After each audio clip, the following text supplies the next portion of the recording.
الرحيم قد سمع الله قول التي تجادلك في زوجها وتشتكي إلى الله۔ سورة المجادلہ، پارہ نمبر 28۔ سورت مدنی ہے اور اس کی پہلی آیت ہے۔ اللہ سبحانہ و تعالی نے زہار کے احکام کا پس منظر یہاں پر ذکر کیا ہے۔ زہار کیا ہوتا ہے یہ بات ہم آگے چل کر پڑھتے ہیں۔ جاہلیت کے دور میں یہ دستور تھا کہ جب میاں بیوی میں لڑائی ہو جاتی تو خاوند غصے کی حالت میں اپنی بیوی کو یوں کہہ دیتا کہ انت علی کظہر امی، تو مجھ پر میری ماں کی پیٹھ کی طرح ہے، جیسے میرے لیے میری ماں کی پشت ہے تیری بھی وہی حیثیت ہے۔ اس جملے کے کہنے کی وجہ سے دائمی اور ابدی مسلسل ہمیشگی والی طلاق کا واقع ہونا سمجھا جاتا تھا، اور یہ معمولی طلاق نہیں ہوتی تھی بلکہ شدید قسم کی طلاق سمجھی جاتی تھی، اتنی سخت اور پکی طلاق کہ اس کے بعد دونوں میاں بیوی کے مل بیٹھنے کی کوئی صورت باقی نہیں رہتی تھی۔ اللہ تعالیٰ نے اس بےہودہ رسم کے متعلق پارہ نمبر 21 سورۃ الاحزاب کی آیت نمبر 4 میں مسلمانوں کو یہ مسئلہ بتا دیا تھا کہ کسی کے زہار کرنے سے، یعنی اپنی بیوی کو ماں کی پیٹھ کی طرح کہہ دینے سے، اس کی بیوی اس کی ماں نہیں بن جاتی، اور نہ ہی اللہ نے ایسا کوئی قانون بنایا ہے۔ لیکن اس شرعی حکم کی تفصیل اللہ تعالیٰ نے سورہ مجادلہ کی ابتدا میں بیان کی ہے۔ اس سورت کا شان نزول کچھ یوں ہے کہ یہ آیات اللہ کے نبی صلی اللہ علیہ وسلم کی صحابیہ خولہ بنت ثعلبہ کے بارے میں نازل ہوئی ہیں۔ ان کا اصل نام تھا خولہ بنت ثعلبہ، اور ان کے دو اور نام بھی روایات میں آئے ہیں۔ دوسرا نام ہے خویلہ، اور تیسرا نام ہے جمیلہ۔ یہ تینوں نام، اس میں کوئی ایسی بات نہیں ہے کہ جس میں ٹکراؤ اور تضاد ہو۔ وجہ یہ ہے کہ اصل نام اس کا خولہ بنت ثعلبہ ہی تھا، لیکن خولہ کو خویلہ پیار کی وجہ سے بولتے تھے، اور بعض جو اس کے محب رشتے تھے وہ اسے اظہار محبت کے لیے جمیلہ بھی کہہ لیتے تھے۔ خولہ بنت ثعلبہ کے شوہر تھے اوس بن صامت انصاری رضی اللہ تعالی عنہ، اور یہ اوس بن صامت حضرت عبادہ بن صامت رضی اللہ تعالی عنہ کے بھائی تھے۔ خولہ کے شوہر اوس بوڑھے تھے اور خولہ کے ان سے بچے بھی تھے۔ گھر میں جھگڑا ہوا، کسی بات پر ناراض ہو کر خولہ کے شوہر اوس بن صامت رضی اللہ تعالی عنہ نے یہ کہہ دیا انت علی کظہر امی، خولہ آج کے بعد تو میرے اوپر ایسے ہے جیسے میری ماں کی پیٹھ ہے۔ جیسے میں نے عرض کیا، دور جاہلیت کا یہ دستور، اصول اور قانون تھا کہ ماں کی طرح کہنے کی وجہ سے بیوی ماں ہی کی طرح ہمیشہ کے لیے حرام ہو جاتی۔ یہ جملہ کہنے کی دیر تھی کہ سیدہ خولہ کے سامنے دنیا اندھیری ہو گئی۔ بزرگ خاتون ہے، اس عمر میں کہاں جائے، بچوں کا کیا کرے، اگر بچوں کو اپنے پاس رکھتی ہے تو بچوں کا خرچہ کہاں سے لائے، انہیں کہاں سے کھلائے۔ شکایات لے کر اللہ کے پیغمبر کے سامنے حاضر ہو گئی۔ نبی رحمت صلی اللہ علیہ وسلم سے آ کر بات کی عرض کیا اللہ کے رسول صلی اللہ علیہ وسلم یہ معاملہ پیش آیا ہے، بڑھاپے میں کس کے پاس جاؤں؟ میرے بچے کس کے رحم و کرم پر ہوں گے؟ ساتھ ساتھ اللہ کے پیغمبر کے سامنے شکایت بھی پیش کر رہی تھی اور رو بھی رہی تھی کہ کوئی مجھے بہتر صورت بتائیے۔ اللہ کے نبی صلی اللہ علیہ وسلم کے پاس چونکہ وحی نہیں آئی تھی اور آپ وحی کے پابند تھے، جب تک کوئی شرعی مسئلہ نازل نہیں ہوتا اللہ کے پیغمبر صلی اللہ علیہ وسلم کوئی مسئلہ اپنی طرف سے نہیں بتا سکتے۔ آپ نے فرمایا خولا دور جاہلیت کے مطابق تو جدیدی ہے، باقی اللہ نے جو فیصلہ کرنا ہے وہ ابھی تک میرے اوپر واپس نہیں آیا، اللہ نے نازل نہیں کیا۔ سیدہ خولا کہتی ہیں کہ مجھے بڑی پریشانی ہوئی، میں اللہ کے پیغمبر صلی اللہ علیہ وسلم کے گھر سے نکلی اور آپ کی چوکھٹ کے دروازے پر بیٹھ گئی، دروازے کی چوکھٹ پر بیٹھ گئی تو اللہ سبحانہ و تعالیٰ نے یہ آیات نازل کی۔ ابتدائی 4 آیات زہار کے بارے میں ہے۔ تو سب سے پہلی بات زہار کسے کہتے ہیں؟ جواب یہ ہے کہ شوہر اپنی بیوی سے ناراض ہو کر اپنی بیوی کو اپنے اوپر حرام بھی کرے اور ساتھ ماں کی پیٹھ کے ساتھ تشبیہ دے۔ حرام ایسے نہ کرے، ایسے نہ کہے کہ میری بیوی مجھ پر حرام ہے، نہیں، بلکہ یوں کہے کہ میری بیوی میرے اوپر ایسے حرام ہے جیسے میری ماں حرام ہے۔ میری بیوی کی پیٹھ اور پشت میرے لیے میری ماں کی پیٹھ اور پشت کی مانند ہے، اس کو زہار کہتے ہیں۔ لیکن ضمن دوسرا یہ مسئلہ بھی میں عرض کر دوں کہ یہ صرف ماں کے ساتھ تشبیہ دینے اور ماں کے جیسا قرار دینے کی وجہ سے نہیں ہوتا، بلکہ اگر کوئی بندہ اپنے 7 محرمات رشتوں میں سے کسی کے ساتھ بھی تشبیہ دے دے تب بھی زہار ہو جائے گا۔ وہ 7 محرمات رشتے کون سے ہیں؟ جن سے زندگی بھر نکاح نہیں ہو سکتا، کسی بھی صورت نکاح نہیں ہو سکتا۔ ماں، بہن، بیٹی، پھوپھی، خالہ، بھتیجی، بھانجی، یہ جو 7 رشتے ہیں ان کو محرمات مؤبدہ کہتے ہیں، ہمیشہ کے لیے یہ حرام ہے۔ جو بندہ ان 7 میں سے کسی کی طرح اپنی بیوی کو قرار دے گا تو وہ زہار ہوگا۔ اب حل کیا ہے؟ پہلا حل یہ ہے کہ وہ ایک گردن آزاد کرے۔ اگر اس کے پاس گردن آزاد کرنے کی طاقت نہیں ہے، غلام یا لونڈی کو آزاد کرنے کی اہلیت نہیں ہے، تو پھر 2 مہینے مسلسل پے در پے بغیر انقطاع و تعطل کے، بغیر ناغے اور وقفے کے روزے رکھے۔ اگر وہ یہ کام بھی نہیں کر سکتا پھر 60 مسکینوں کو کھانا کھلائے، 60 مسکینوں کو کھانا کھلائے۔ نبی اسلام نے جب یہ مسئلہ بتایا تو سیدہ خولا کہنے لگی میرے شوہر کے پاس تو کوئی چیز نہیں ہے جس کا وہ صدقہ کرے۔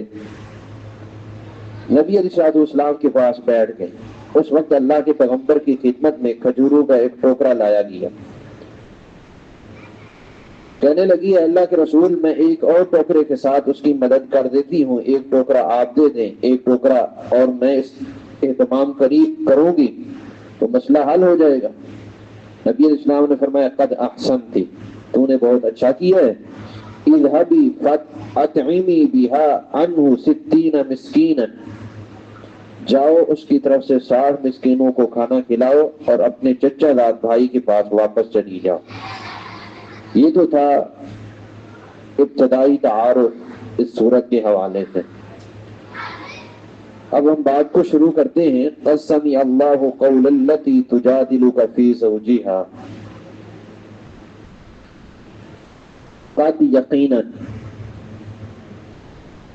سمع اللہ، اللہ نے سن لی، قد یقینا سمع اللہ، اللہ نے سن لی، قول التی، اس عورت کی بات، تجادلک، جو آپ سے جھگڑا کر رہی تھی، فی زوجہا، اپنے شوہر کے بارے میں۔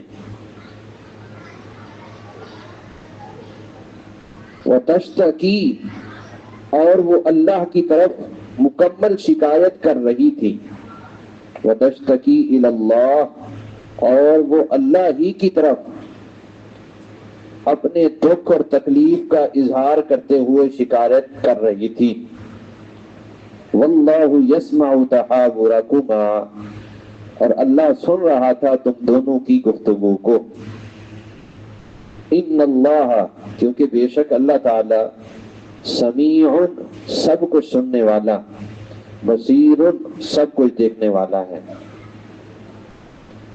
حدیث میں آتا ہے جب آئی اللہ کے پیغمبر صلی اللہ علیہ وسلم کے پاس حاضر ہوئی، پریشان تھی، چھوٹے معصوم بچے ہیں، کمانے والا کوئی نہیں ہے، شوہر نے چھوڑ دیا ہے، عورت کی تو عقل کام کرنا چھوڑ جاتی ہے، اس عالم میں میں کیا کروں؟ اللہ کے پیغمبر کے سامنے شکایت کی تو آگے سے بالکل نفی میں جواب ملا کہ اس کا حل کوئی نہیں ہے الا کہ اللہ تعالیٰ کوئی وحی نازل کر دے۔ بس اب تو جداگیاں ہو چکی، اصول تو معاشرے میں یہی رہ جائے۔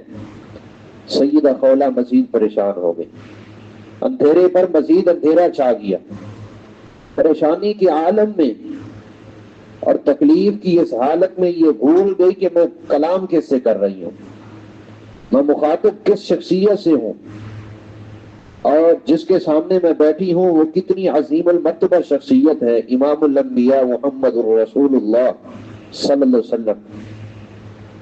غصے میں آ کر جھگڑنے لگی اللہ کے نبی سے، لیکن چونکہ پریشان حال تھی، تکلیف اور دکھ کے عالم سے گزر رہی تھی، اللہ تعالیٰ نے پیغمبر علیہ الصلوۃ والسلام کے سامنے اس کا جھگڑنا ناپسند نہیں کیا، بلکہ اس کا انداز تکلم اور کیفیت و حال اس طرح اللہ کو پسند آیا کہ اللہ تعالیٰ نے اس کے جھگڑنے کو بھی قرآن کے الفاظ بنا دیا، اس کے بار بار اصرار کرنے کو بھی اللہ نے قرآن کے الفاظ بنا دیے۔ اور یہ عورت، اللہ سبحانہ و تعالیٰ نے اس کو کتنا مقام دیا کہ اسی عورت کی وجہ سے اللہ تعالیٰ نے آئندہ کے لیے، قیامت تک کے لیے اس رسم بد کو مٹا کر تمام انسانیت کے لیے رحمت فرما دی، مسئلے کا حل فرما دیا۔ اسی کی وجہ سے اللہ سبحانہ و تعالیٰ نے زہار کے احکام نازل کر دیے، لہذا اس کی بڑی قدر و منزلت ہے۔ صحابہ کرام کے دل میں اس عورت کی عزت مزید بڑھ گئی تھی۔ امام ذہبی رحمۃ اللہ علیہ سیر کے اندر روایت لائے ہیں، حضرت عمر رضی اللہ تعالیٰ عنہ کا دور خلافت تھا۔ ایک مرتبہ امیر عمر رضی اللہ تعالیٰ عنہ بازار کے اندر گشت کر رہے تھے، دو چار ساتھی بھی امیر عمر کے ساتھ تھے۔ اچانک ایک عورت کو سنا، وہ آواز لگا رہی ہے، بوڑھی خاتون ہے، لاٹھی کے سہارے چل رہی ہے، کہتی ہے یا امیر المؤمنین اسمع قولی، اے امیر المؤمنین میری بات سنیں۔ سیدنا عمر رضی اللہ تعالیٰ عنہ نے مڑ کر دیکھا تو واپس اس کی طرف چل دیے، جا کر اس کے پاس کھڑے ہو گئے۔ وہ عورت کھڑی رہی اور امیر عمر رضی اللہ تعالیٰ عنہ سے باتیں کرتی رہی، باتیں کرتی رہی عورت۔ سیدنا عمر رضی اللہ تعالیٰ عنہ کافی دیر باتیں کرتے رہے، اور جو ساتھی آپ کے ساتھ تھے وہ احباب ایک طرف کھڑے ہو کر امیر عمر کو دیکھتے رہے کہ کب فری ہوں گے اس عورت سے اور ہم آگے چلیں گے۔ جب حضرت عمر کافی دیر کے پاس واپس پلٹے تو ساتھیوں نے کہہ دیا ایک خاتون کی خاطر آپ نے ہم کو کھڑے رکھا ہے اور اتنی دیر انتظار کروایا ہے، بوڑھی خاتون تھی، ایک منٹ میں بات سنتے اور آگے چل دیتے۔ حضرت عمر رضی اللہ تعالیٰ عنہ نے فرمایا وہی حق، افسوس ہے تم پر، تمہیں پتہ نہیں یہ بوڑھی عورت کون ہے؟ سمع اللہ شکواہا من فوق 7 سماوات، یہ وہ معزز خاتون ہے جب اللہ کے پیغمبر کے پاس آئی تھی تو اللہ تعالیٰ نے 7 آسمانوں کے اوپر اس کی شکایت کو سنا بھی تھا، اور اسی وقت جبریل امین کو محمد الرسول اللہ صلی اللہ علیہ وسلم کے گھر بھیج کر اس کی مشکل کا حل بھی بتایا تھا۔ اس کو خولہ بنت ثعلبہ کہتے ہیں۔ اس بوڑھی کے لیے میں اتنی دیر کیوں نہ کھڑا، یہ اس سے اس سے کہیں زیادہ مجھ سے ٹائم مانگتی تب بھی میں اسے دیتا. یہ زمین پہ چلتی پھرتی اللہ کی ولیہ ہے، اولیاء اللہ کی ایک فرد ہے. قد سمع اللہ قول التی تجادلک فی زوجہا. اس حوالے سے پہلی بات یہ ہے کہ قد سمع اللہ، تحقیق اللہ نے سن لیا، یقیناً اللہ نے سن لیا. قد کا جو معنی ہے اس کا ایک معنی تحقیق اور تاکید کا ہوتا ہے، اور قد کا دوسرا معنی ہوتا ہے کہ قد اس کام کے واقع ہونے کے لیے استعمال کیا جاتا ہے جس کی توقع کی جا رہی ہے، جس کام کی امید ہو، جس کام کی توقع ہو، وہ کام واقع ہو جائے تو قد استعمال ہوتا ہے. سیدہ خولہ کو امید اور یقین تھا کہ اللہ تعالیٰ بات سن لے گا، تو وہ کام ہو چکا. کیونکہ تحقیق اور تاکید کے معنی یہاں پر فضول ہے. ہر مسلمان کا عقیدہ ہے کہ اللہ کے سننے میں کسی کو شک نہیں ہے. اس کا یقین دلانے کے لیے حرف تحقیق لایا جائے، اس کی کوئی ضرورت نہیں. معنی یہ ہے کہ نبی علیہ السلام کے سامنے جھگڑنے والی عورت اپنی فریاد سنے جانے کی جو توقع کر رہی تھی، اللہ نے اس کی توقع پوری فرما کر اس کی بات سن لی ہے. دوسری بات، سننے سے مراد یہاں پر کیا ہے؟ سننے سے مراد یہاں پر صرف سننا نہیں ہے، بلکہ سن کر مراد پوری کرنا ہے. سن کر مراد پوری کرنا ہے. جیسے کوئی بندہ کہتا ہے کہ اللہ تعالیٰ نے میری دعا سن لی، کیا مطلب؟ سن کر دعا قبول فرما لی. جیسے کوئی کسی بڑے آدمی کی تعریف کرتے ہوئے کہتا ہے، جی بہن فلاں مشکل کے وقت میں اس کے پاس گئی تھی تو اس نے میری بات سنی تھی، مانا میرا معاملہ حل کر دیا تھا. یہاں صرف سننا مراد نہیں ہے، معاملے کا حل بھی مراد ہے، مراد کا پوری کرنا بھی یہاں پہ ہے. اللہ فرماتا ہے قد سمع اللہ، تحقیق اللہ نے سن لیا، یقیناً اللہ نے سن لیا اس عورت کی بات، تجادلک فی زوجہا، جو آپ سے جھگڑا کر رہی تھی اپنے شوہر کے بارے میں. جھگڑا یہی تھا، کہتی تھی میرے بارے میں کوئی گنجائش نکالیں، میرے خاوند نے مجھے طلاق نہیں دی. صرف اتنا ہی کہا ہے کہ انت علیہ کظہر امی، انت علیہ کظہر امی. اب اگر میرے سہاگ اجڑ گئے اور ہماری طلاق واقع ہو گئی تو میں بڑھاپے میں کہاں جاؤں گی؟ بچوں کا کیا کروں گی؟ اللہ کی طرف سے کوئی واضح حکم نہ ہونے کی وجہ سے جب اللہ کے رسول صلی اللہ علیہ وسلم نے انہیں اکٹھا رہنے کی اجازت نہیں دی تو وہ جھگڑنے لگے. وَتَشْتَكِي إِلَى اللَّهِ، تشتکی یہاں دو لفظ استعمال ہوتے ہیں، شکا یشکو اور اشتکا یشتکی. شکا یشکو کا معنی ہوتا ہے دکھ تکلیف کا اظہار کرنا. اشتکا یشتکی کا معنی ہوتا ہے اللہ کے جناب میں بہت تکلیف کا اظہار کر کے شکایت کرنا، اپنے دکھ درد کا شدت سے اظہار کرنا. وتشتکی، اور وہ شدت سے اپنے دکھ درد کا اظہار کر کے شکایت کر رہی تھی الی اللہ، اللہ کی طرف. وتشتکی، اور وہ دکھ درد سے شدت کے ساتھ اظہار کر رہی تھی، اپنے دکھ درد کا شدت کے ساتھ اظہار کر رہی تھی. وتشتکی الی اللہ، اللہ کی طرف. واللہ یسمع تحاورکما، اور اللہ تعالیٰ سن رہا تھا تم دونوں کی گفتگو. اللہ تعالیٰ سن رہا تھا، اللہ کے نبی جو کہہ رہے تھے وہ بھی اللہ سن رہا تھا، اور جو سیدہ خولہ باتیں کر رہی تھی وہ بھی اللہ تعالیٰ سن رہا تھا. سیدہ عائشہ رضی اللہ تعالیٰ عنہ فرمایا کرتی تھی، قربان جاؤں میرا رب کتنا بڑا کریم ہے، کتنا بڑا کریم ہے کہ الحمدللہ الذی وسع سمعہ الاصوات، اس کی بڑی تعریفیں ہیں کہ جس کی سماعت تمام آوازوں پر وسیع ہے، وہ ہر کسی کی ہر وقت سنتا ہے. اور حدیث میں وضاحت آتی ہے اگر آدم علیہ السلام سے لے کر اس امت محمدیہ کے آخری فرد تک سارے جن و انس ایک چٹیل میدان میں جمع ہو کر اپنی اپنی من کی مرادیں مانگیں، بیک وقت مانگیں، اللہ بیک وقت سنے گا بھی اور بیک وقت ان کی من کی مرادیں پوری بھی کرے گا۔ سید عائشہ فرماتی ہے جھگڑا کرنے والی عورت آئی، اللہ کے نبی کے گھر میں موجود تھی اور حجرہ عائشہ میں موجود تھی، اپنے خاوند کی شکایت کر رہی تھی اور بات اتنا آہستہ آہستہ اللہ کے پیغمبر سے کر رہی تھی کہ میں نے سننے کی کوشش کی تو وہ مجھے سمجھ نہیں آئی کہ جو وہ باتیں کر رہی تھی، لیکن ساتوں آسمانوں کے اوپر بیٹھ کر اللہ تعالیٰ نے اس کی بات سن لی۔ قد سمع اللہ قول التی تجادلک فی زوجہا۔ اس حدیث کا واضح معنی یہ ہے کہ اللہ تعالیٰ سنتا ہے، اللہ سبحانہ و تعالیٰ دیکھتا ہے، اللہ سنتا بھی ہے اور اللہ تعالیٰ دیکھتا بھی ہے، اور اس کا سننا بھی ہر چیز کو محیط ہے اور اس کا دیکھنا بھی ہر چیز کو شامل ہے۔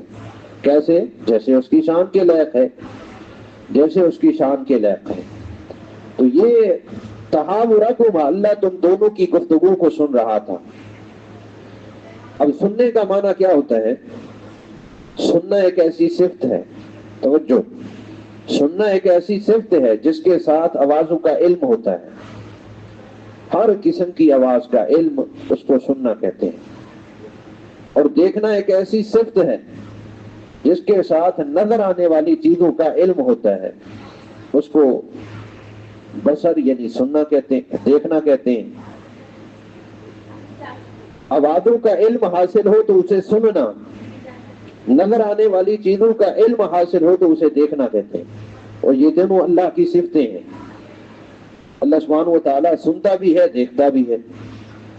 بعض اللہ کی صفات کا انکار کرنے والے سننے اور دیکھنے کا، وہ کہتے ہیں جی اگر ہم اللہ کا سننا اور دیکھنا مان لیں تو اس سے بندوں کے ساتھ تشبیہ اور مشابہت لازم آتی ہے، اللہ بھی بندوں کے مثل ہو جاتا ہے، بندوں کے جیسا ہو جاتا ہے، والعیاذ باللہ۔ حالانکہ ایسا نہیں ہے، بندوں میں کئی علیم ہیں کہ نہیں ہیں، جاننے والے، اللہ بھی علیم ہے، اللہ بھی علیم ہے، جاننے والا، بندے بھی جاننے والے۔ حالانکہ یہ لوگ اللہ کی صفت علیم کو، نام علیم اور صفت علم کو مانتے ہیں۔ جنہوں نے کہا نا کہ اللہ نہ سن سکتا ہے نہ دیکھ سکتا ہے، ہمارے دیوبندی حنفی بھائی، انہوں نے ساتھ یہ جامعہ وغیرہ کے قسم کے جو لوگ ہیں، ان سے متاثر ہو کر بعض فلاسفہ نے یہ انکار کر دیا کہ اللہ سننے اور دیکھنے سے پاک ہے۔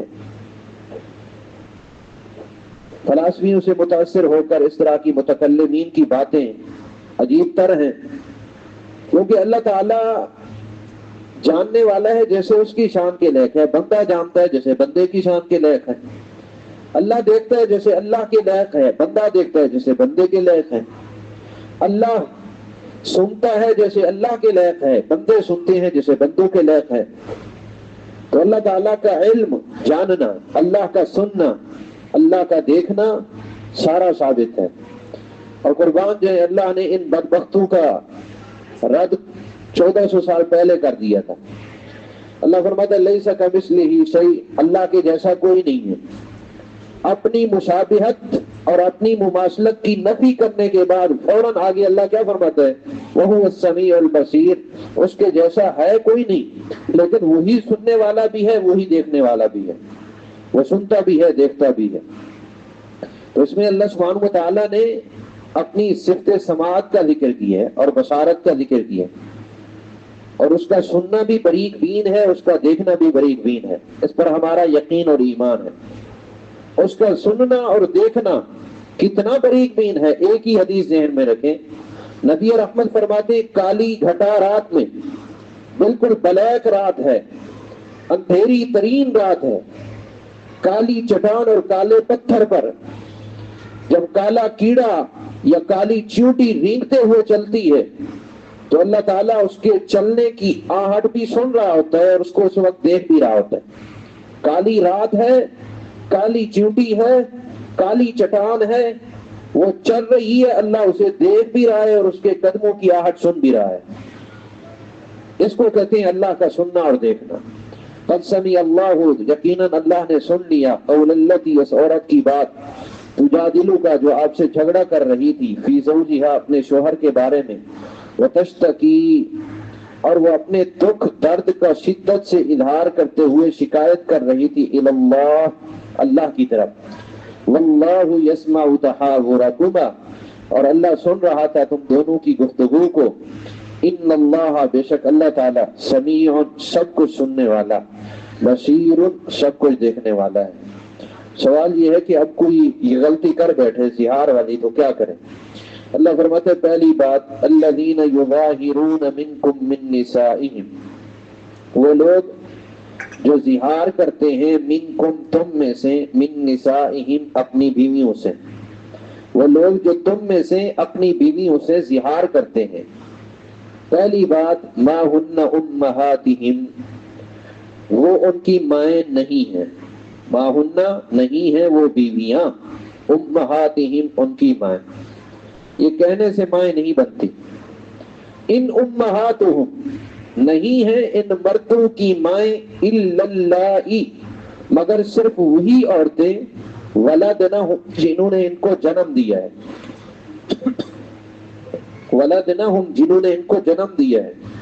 وانہم، اور بے شک یہ لوگ، لیقولون، یقیناً کہتے ہیں، منکرا من القول، بری بات، وزورا، اور جھوٹ. وان اللہ، اور بے شک اللہ تعالی، لعفو، بہت معاف کرنے والا، غفور، نہایت بخشنے والا ہے. وان اللہ، اور بلا شبہ اللہ تعالی، لا، یقیناً، عفو، بے حد معاف کرنے والا، غفور، نہایت بخشنے والا ہے. پہلی بات، جو لوگ اپنی بیوی کو کہتے ہیں انت علی کظہر امی، تو میرے اوپر ایسے ہے جیسے میری ماں کی پشت ہے، اس سے نہ طلاق واقع ہوتی ہے نہ بیوی ماں بن سکتی ہے. کیونکہ صرف منہ سے کہنے پر بیوی ماں نہیں بن جاتی، بیوی بیوی ہی رہتی ہے. مائیں تو صرف وہی ہوتی ہیں جنہوں نے تمہیں جنا ہے. اب جو تم انہیں مائیں کہہ کر واقعی ماں سمجھ بیٹھے ہو، تو یہ خلاف واقع، خلاف حقیقت اور جھوٹی بات ہے. ایسی بات نہیں ہے، یہ تمہاری مائیں بن ہی نہیں سکتی. یہ رسم بد ہے جس کو اللہ تعالیٰ ختم کر رہا ہے. آدمی کی ماں وہی ہوتی ہے جسے اللہ، اس کی ماں جس عورت نے اسے جنم دیا ہے. اور یہ جو بات تم کہتے ہو، انہم، بے شک یہ لوگ، لیقولون، یقیناً کہتے ہیں، منکرا من القول، بات میں سے ایک بری بات، وزورا، اور جھوٹی بات. جنہوں نے بیوی کو ماں قرار دیا ہے، یہ انسانی طبیعت کے بھی خلاف ہے، یہ عقل کے بھی خلاف ہے، اور شریعت کے بھی خلاف ہے. کیوں؟ انسانی طبیعت نہیں مانتی اسے. وجہ، ماں کے ساتھ بیٹے کا رشتہ اکرام اور احترام کا ہوتا ہے، تعظیم و توقیر کا ہوتا ہے، اور اکرام و تکریم کا ہوتا ہے. جبکہ بیوی کے ساتھ خاوند کا رشتہ ایک خاص تعلق کا ہے، ایک خاص محبت، مودت، ایک خاص میلان و جھکاؤ کا ہے، جو ماں کے ساتھ سوچا بھی نہیں جا سکتا. تو اس کی انسانی طبیعت انکار کرتی ہے. نمبر 2، یہ عقل اور شریعت کے بھی مخالف ہے. جس عورت نے آدمی کو جنم ہی نہیں دیا، بلکہ اس عورت کے ساتھ اس کا مباشرت کا تعلق رہا ہے، اسے ماں کہنا کتنی بری بات ہوگی، کتنی رسم بد ہوگی، اور کتنا بڑا جھوٹ ہوگا.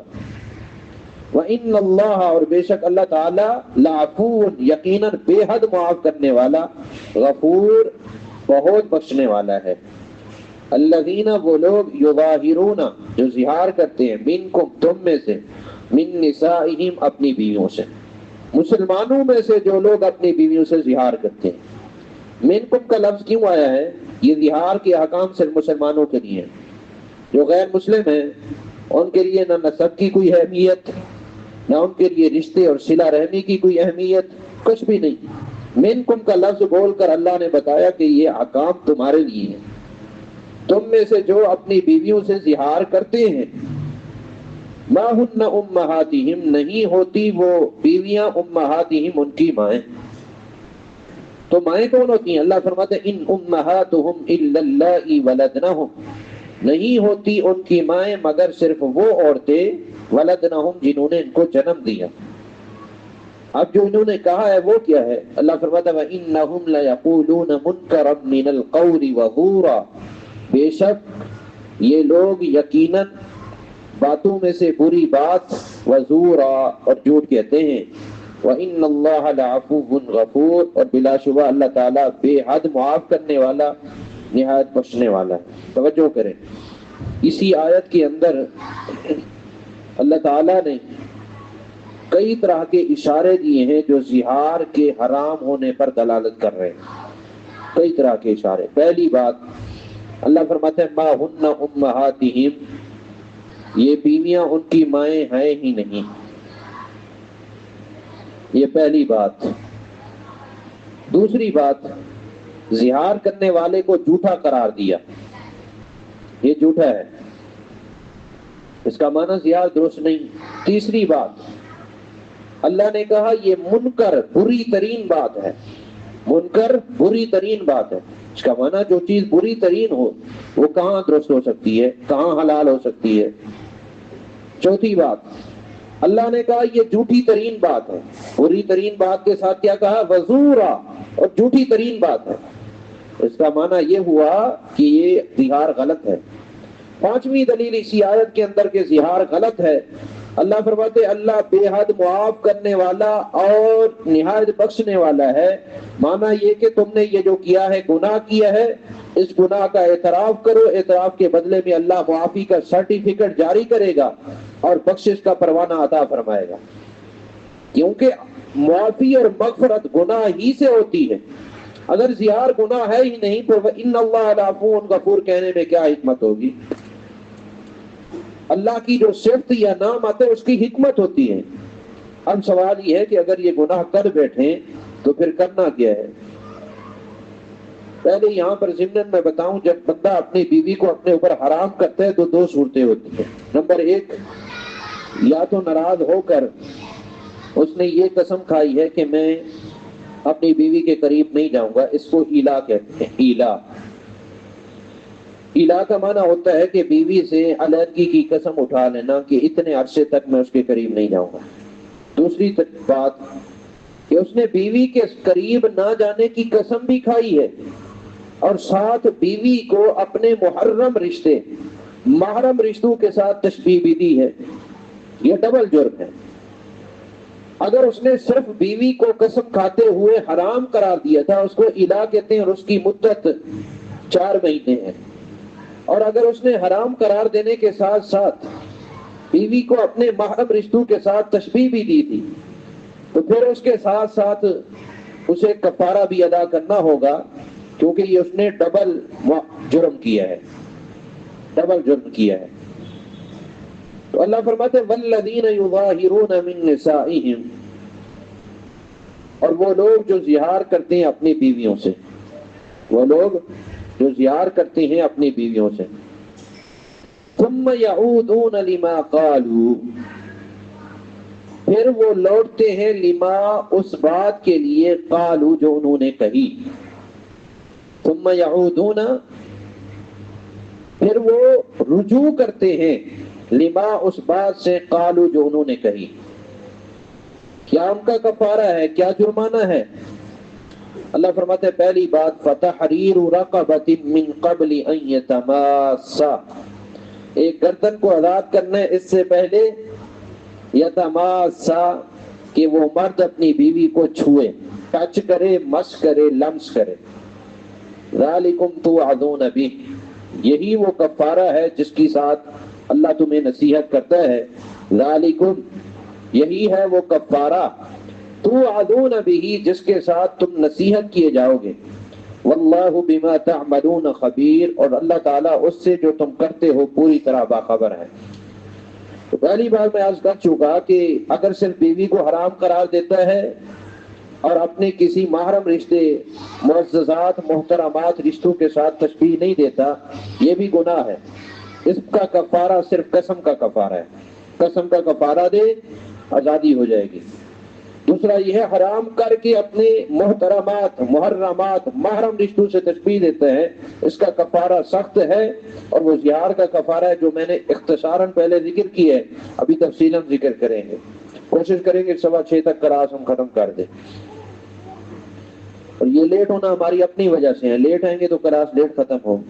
ذالکم توعظون بہ، یہی ہے وہ کفارہ توعظون بہ جس کی تم کو نصیحت کی جا رہی ہے۔ واللہ بما تعملون خبیر، اور اللہ تعالیٰ اس چیز کے بارے میں جو تم عمل کرتے ہو پوری طرح باخبر ہے۔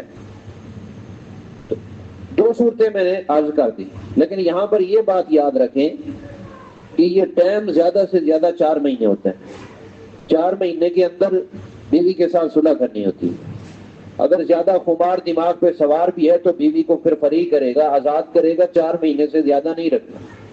شریعت نے جو عدتیں مقرر کی ہیں وہ زیادہ سے زیادہ 4 مہینے 10 دن ہے، اس سے بڑی عدت کوئی نہیں ہے، الا کہ عورت حاملہ ہو، امید سے ہو تو پھر وضع حمل بچہ جنم دینا عدت ہے۔ یہ 4 مہینوں تک عدت جو مقرر کی اس کا ہی ایک اپنا فلسفہ ہے۔ عورت کی طبیعت اور مزاج 4 سے 5 مہینے برداشت کر سکتی ہے مرد سے علیحدگی، لیکن آج میرے معاشرے کا بگاڑ یہ ہے کہ چھوٹے مسئلے پہ طلاق کلامی ہوتی ہے، سالہ سال میاں بیوی آپس میں ملتے ہی نہیں ہیں، سالہ سال جھگڑے، چھوٹا سا مسئلہ اس کو ادا کا مسئلہ بنا لیے، چھوٹا سا مسئلہ اس کو جھگڑا بنا لیے۔ عجیب بات ہے، شریعت کیا کہتی ہے اور ہم اپنی مرضی کی وجہ سے بعد ایسے کیس سامنے آتے ہیں 10 سال ہو گئے، نہ طلاق ہوئی ہے نہ صلح ہوئی ہے، بیوی میکے ہے، شوہر اپنی من مستیاں کر رہا ہے۔ یہ کون سی شریعت ہے؟ شریعت نے کہا 4 مہینے زیادہ سے زیادہ اختلاف ہو سکتا ہے، زیادہ سے زیادہ جدائی، زیادہ سے زیادہ آپس میں خلا کا آنا 4 مہینے، 4 مہینے کے بعد صلح کرنا لازم اور ضروری ہے۔ تو جو زہار کرے یا ویسے بیوی سے ناراض ہو یا جھگڑا ہو یا حرام نہ بھی کرے، ویسے جھگڑا ہے 4 مہینے کے اندر صلح ضروری ہے۔ والذین یظاہرون، وہ لوگ جو زہار کرتے ہیں من نسائہم اپنی بیویوں سے، ثم یعودون، پھر وہ رجوع کرتے ہیں لما اس بات سے قالوا جو انہوں نے کہی۔ توجہ کریں، زہار کتنا برا عمل ہے کہ اللہ نے ان کے لفظوں کو بھی ابہام میں رکھا ہے، پوشیدہ رکھا ہے۔ کیا کہا ہے اللہ نے؟ ثم یعودون لما قالوا، پھر وہ رجوع کرنا چاہتے ہیں اس بات سے جو انہوں نے کہی۔ یوں نہیں کہا زہار سے رجوع کرنا چاہتے ہیں، پھر لفظوں پہ غور کریں۔ ثم یعودون، پھر وہ رجوع کرنا چاہتے ہیں، ثم یعودون، پھر وہ رجوع کر لیتے ہیں لما اس بات سے قالوا جو انہوں نے کہی۔ کیا کہا تھا؟ جو انہوں نے زہار کیا، یوں بھی تو اللہ فرما سکتا تھا، لیکن اللہ نے کہا جو انہوں نے کہی ہے، یعنی ماں کہنے کے بعد پھر اس سے بیوی والا معاملہ کرنا ایک قسم کی کراہت رکھتا ہے۔ اس لیے اللہ تعالیٰ نے اس کا ذکر کرتے ہوئے صراحت کی بجائے کنایہ کا لفظ استعمال کیا، وضاحت کی بجائے اشارے کا لفظ استعمال کیا کہ یہ کس منہ سے کبھی اس کو بیوی بنا لیتے ہو، کبھی ماں بنا لیتے ہو، کیسے ہو تمہارے اندر عقل انسانی نہیں ہے؟ ثم یعودون لما قالوا، پھر وہ رجوع کر لیتے ہیں اس بات سے جو انہوں نے کہی۔ پہلی بات فتحریر رقبۃ من قبل ان یتماسا، ایک گردن کو آزاد کرنا ہے، من قبل ان یتماسا، اس سے پہلے کہ وہ شوہر اپنی بیوی کو ٹچ کرے، لمس کرے۔ تو اس کی کفارہ ہے، وہ کیا ہے؟ زہار کا نمبر 1 کہ وہ گردن آزاد کرے۔ لفظ گردن کیوں بولا ہے؟ حالانکہ مراد تو پوری جان ہوتی ہے، لونڈی یا غلام۔ پہلی بات، جز بول کر کل مراد لیا جاتا ہے۔ جیسے آپ کہتے ہیں فلاں کو میں نے دیکھا، حالانکہ دیکھا آپ نے اس کا چہرہ ہوتا ہے، پورا نہیں دیکھا ہوتا اسے، لیکن آپ کہتے ہیں میں نے اس کو دیکھا، میں نے زینب کو دیکھا تھا، زینب کے ہاتھ یا چہرہ اس نے دیکھا ہے، پھر بھی کہہ رہی ہے زینب کو میں نے دیکھا۔ تو گردن چونکہ پوری باڈی کی اہم ترین حصہ ہے، اس لیے گردن بول کر پوری باڈی مراد ہے، پوری جان مراد ہے. جیسے آپ کہتے ہیں کہ فلاں کی جان قیمتی ہے، مانا پورا دڑ قیمتی ہے، جان چونکہ اہم ترین چیز ہے. آدمی کے پاس طاقت ہو تو ایک دوسرے کو ہاتھ لگانے سے پہلے لوڈی یا غلام آزاد کرے. یہ شرط کیوں لگائی ہے کہ میاں بیوی آپس میں میاں بیوی والا معاملات بعد میں کریں گے، زہار کی وجہ سے گردن پہلے آزاد کریں گے؟ حکمت کیا ہے؟ توجہ. کیونکہ اگر یہ مرد اپنی بیوی کو بیوی بنانے میں راغب اور سچا ہوگا، رغبت رکھنے والا ہوگا، تو گردن آزاد کرنے جیسا بھاری جرمانہ بھی اس کے لیے آسان ہو جائے گا. دوسرے لفظوں میں سمجھیں کہ گردن آزاد کرنا کوئی آسان کام نہیں ہے. شریعت نے ایک گردن کی قیمت جو ہے وہ 100 اونٹ مقرر کی ہے، 100 اونٹ. اور آج کل کے دور میں تھکڑ قسم کا اونٹ بھی ہونا 3 لاکھ سے کم کا نہیں ملے گا. 3 کروڑ قیمت بنتی ہے. پاکستانی کرنسی میں 3 کروڑ روپے کا جرمانہ ادا کرنا کس کے لیے آسان ہو سکتا ہے؟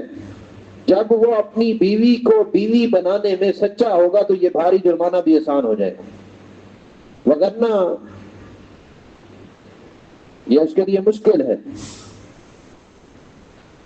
دوسری بات، اللہ فرماتے ہیں گردن آزاد کرنا ذالکم توعظون بہ، یہ وہ کفارہ ہے جس کی تمہیں نصیحت کی جا رہی ہے اور جس کا تمہیں نصیحت کا حکم دیا جا رہا ہے. کیوں؟ یعنی ہاتھ لگانے سے پہلے گردن آزاد کرنے کا حکم اللہ نے اس لیے دیا ہے تمہیں آئندہ کے لیے نصیحت ہوگی کہ ایسا کام نہیں کرنا.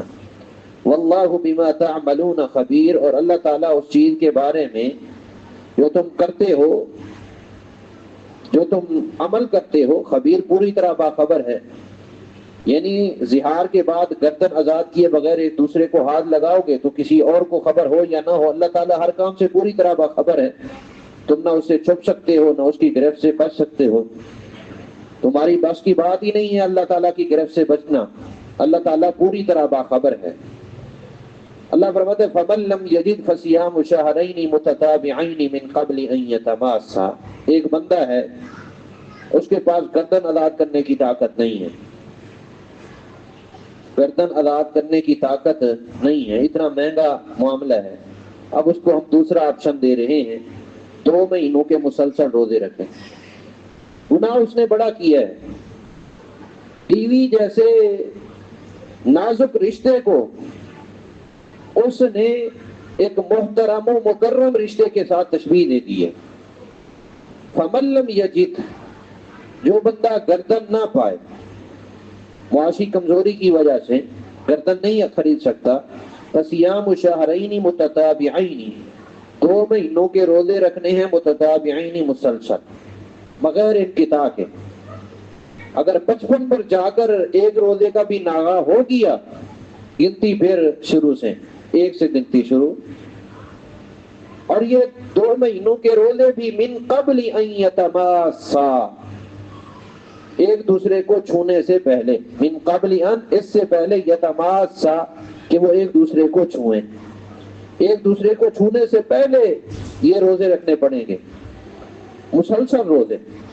ہاں اس میں وہ ناغہ نہیں ہوگا جو شریعت کی وجہ سے ہے. مثلا ایک بندے نے 1 ذی القعدہ سے روزے رکھنا شروع کیے. اب صاحب ظاہر ہے اس نے ذی القعدہ پورا کرنا ہے، ذی الحج میں 10 ذی الحج 11 12 13 ان 4 روزے رکھنے سے منع کیا گیا ہے. وہ یہ روزے نہیں رکھے گا، وقفہ آ جائے گا تو کوئی مسئلہ نہیں. شرعی عذر کی وجہ سے کہ وہ روزہ رکھنا شرعاً ممنوع ہو، پھر وقفہ آ جاتا ہے، کوئی ایشو نہیں، پھر کوئی ایشو نہیں.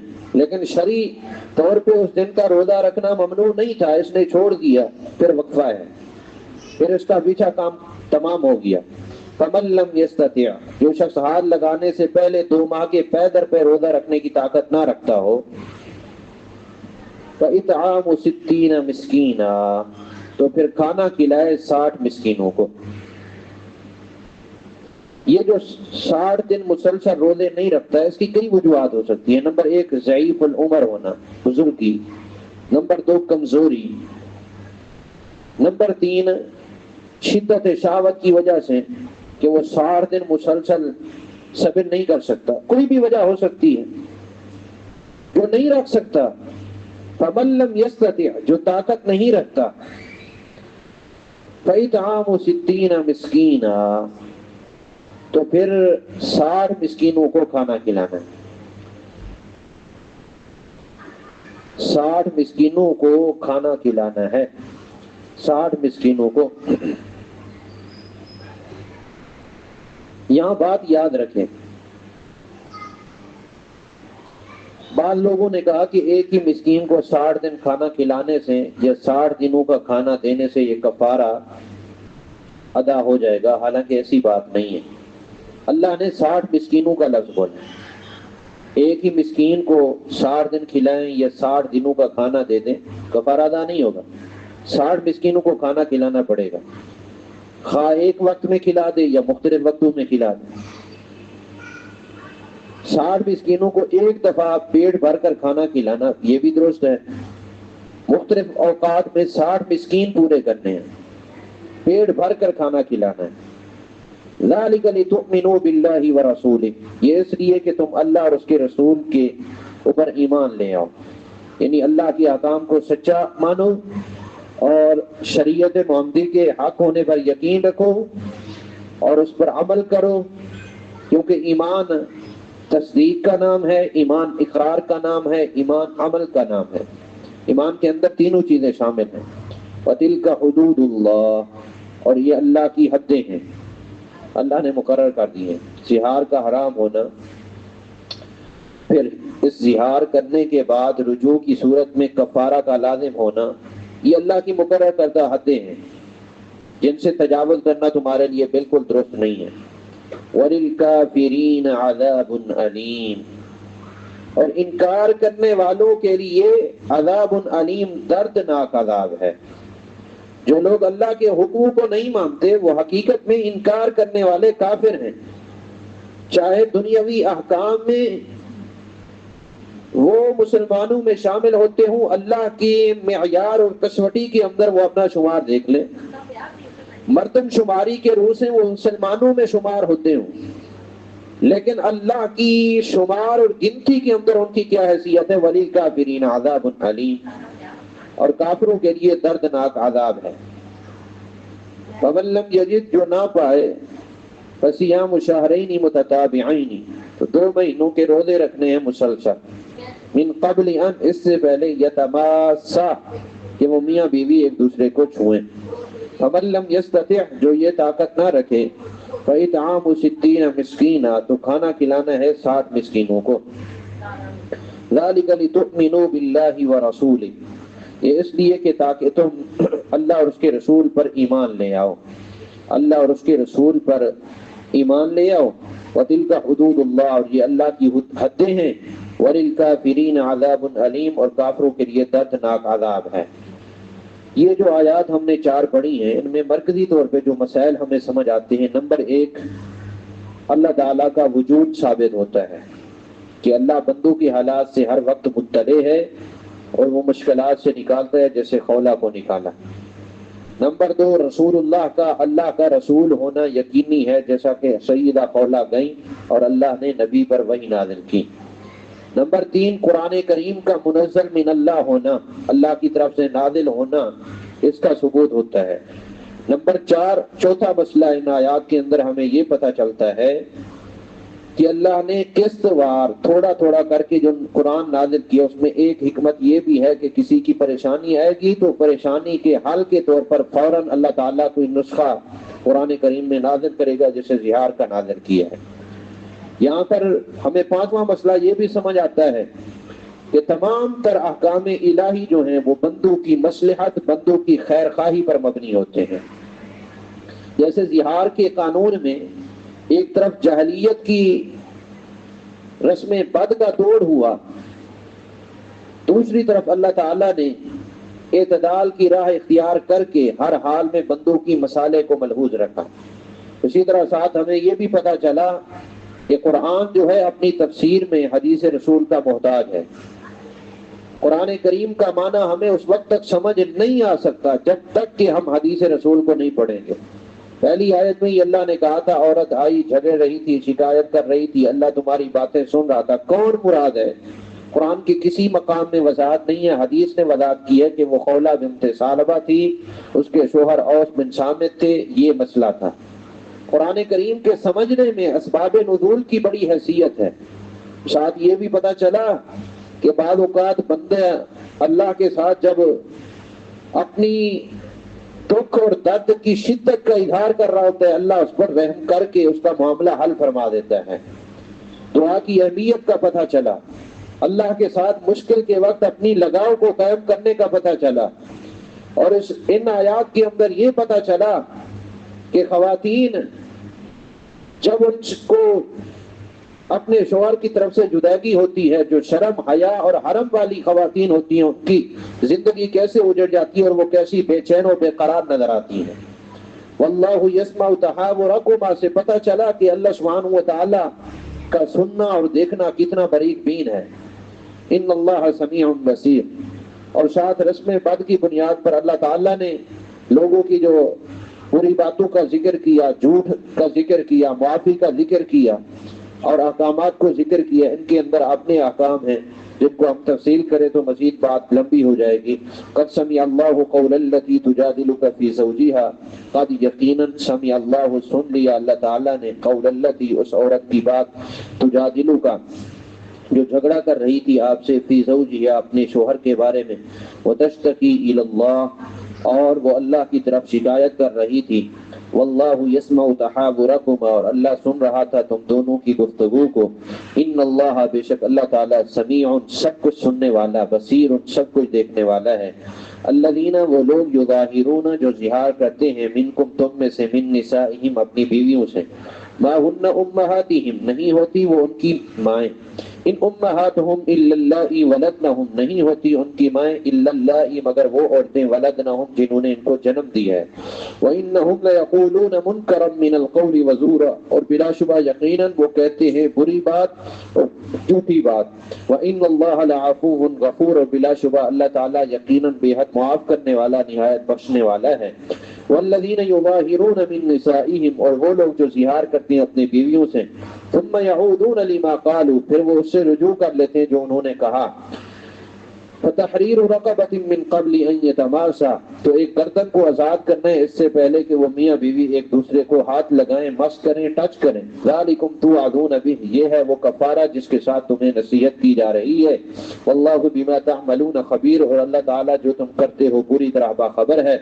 فمن لم یجد فصیام شہرین متتابعین من قبل ان یتماسا پھر جو شخص نہ پائے تو پے در پے مسلسل 2 مہینوں کے روزے رکھے اس سے پہلے کہ وہ ایک دوسرے کو ہاتھ لگائیں. فمن لم یستطع فاطعام 60 مسکینا پھر جو اس کی بھی طاقت نہ رکھے تو 60 مسکینوں کو کھانا کھلانا ہے.